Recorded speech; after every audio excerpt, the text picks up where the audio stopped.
रवि के मुक्ति हुए हां मुक्ति दिया फिर बोलो बेटे के ताई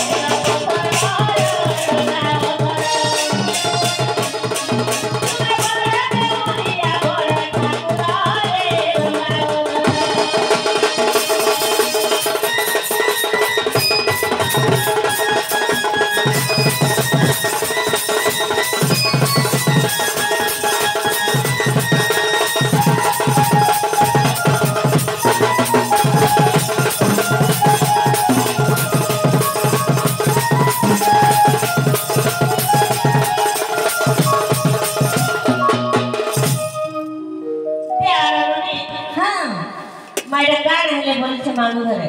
এবার ভাঙ্গি এতেলে খানা মোর ভাবর বন্ধনা সেদাইলা তুই তোতে কেতে ভাল পাউছিলি কাকে তোতে নেই বাইরে সুদরা মোয়া তোমার হা আরে ছিড়ি গলা ছিড়ি গলা রে থামা মোরা মোর আগে দেখতে অ্যাকশন করছি দি ভাবো বন্ধনা আরে সুদরা মোয়া का कहता वंश तुई রাতে দিন কেতে ভাল পাউছিলি ধন हां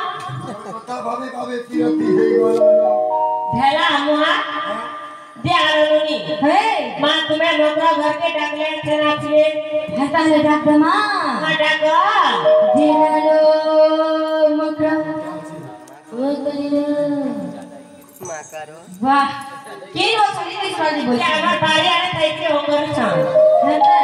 হ্যাঁ আয় আমার